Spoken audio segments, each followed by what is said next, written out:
అది వద్దండి, చట్టబద్ధంగా జరగనివ్వండి. సార్ రామ్ గోపాల్ వర్మకి ఏపీ హైకోర్టులో చుక్కెదురు.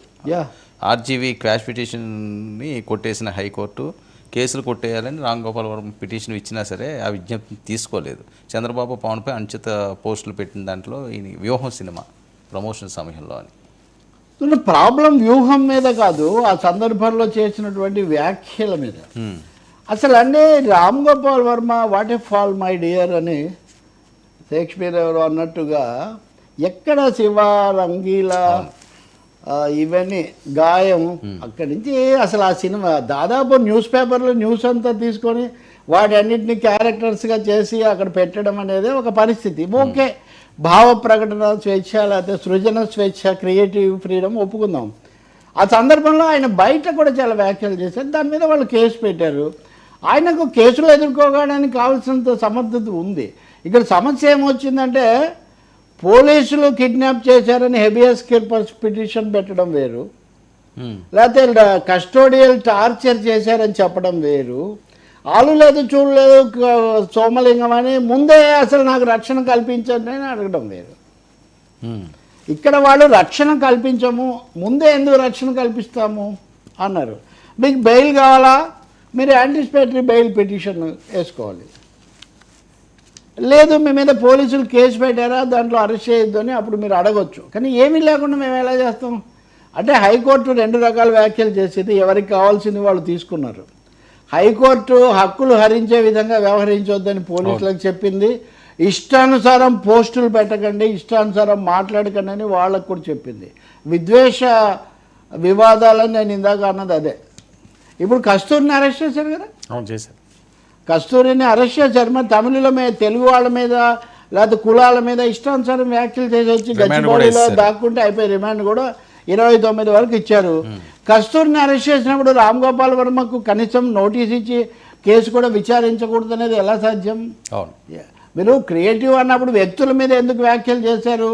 ఇక్కడ చాలా క్లియర్గా రామ్ గోపాల్ వర్మ డ్యూయల్ రోల్ను మనం అర్థం చేసుకోవాలి. Ram Gopal Varma as a director producer is different from Ram Gopal Varma as a commentator.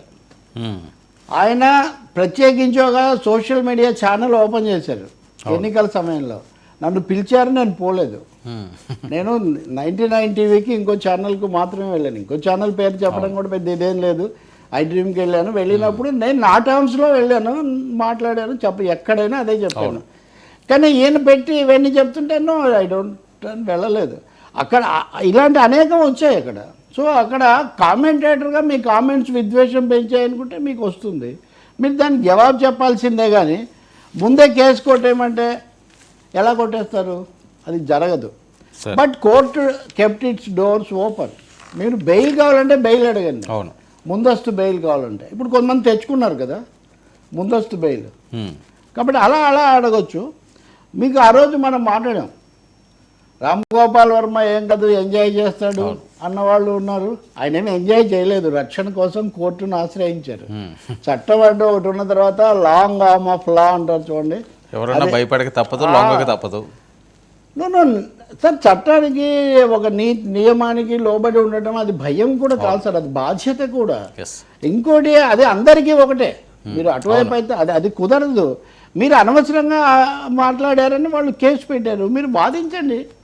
పోలీసులు ఎన్నో పోలీస్ స్టేషన్లు అసలు ఎన్నో మంది ముంబై అండర్ వరల్డ్ మాఫియాకు అద్దం పట్టిన సినిమాలు తీసినటువంటి దర్శకుడికి ఒక చిన్న పోలీస్ స్టేషన్లో తనను పిలిస్తే ఆ ప్రశ్నలకు జవాబు చెప్పగలిగినవైతే పెద్ద సమస్య ఏం కాదు కదా. కాబట్టి నేనేమి రామగోపాల్ వర్మను ఎవరినో ఏం చేయాలని నేనేం కోరుకోవట్లేదు. అందరికీ రక్షణ, మామూలు అడిగి కూడా రక్షణ ఉండాలి. ఇంకా చెప్పాలంటే అమాయకులైన యువతకు ఎక్కువ రక్షణ ఉండాలి. ఆ పార్టీయో ఈ పార్టీయో 15,000 20,000 ఇస్తుందనో ఇంకోటనో ఉద్యోగమనో ఏదో పని కావాలి. వాళ్ళకి ఏం తెలుసు పాపం, వాళ్ళకు అసలు చాలా దాని మీద దృష్టి పెట్టాలి. ఇప్పుడు సుడిగుండాలని నాగేశ్వరరావు పాత రోజుల్లో ఒక సినిమా, అప్పుడు ఇంకా ఇంత టీవీ కూడా రాలేదు ఇండియాలో. అందులో ఒక డైలాగ్ ఉంటుంది, మారణాయుధాలు తయారు చేసిన వారు అసలు హంతకులు, ఉపయోగించిన వారు మామూలు హంతకులు అని. ఇప్పుడు ప్రపంచంలో ఇరాక్ గాజా యుద్ధం ఇజ్రాయిల్ గాజా మీద ఇవన్నీ అంటున్నా ఈ ఆయుధాలన్నీ ఉత్పత్తి చేసేవాళ్ళు వేరు సార్. అవును.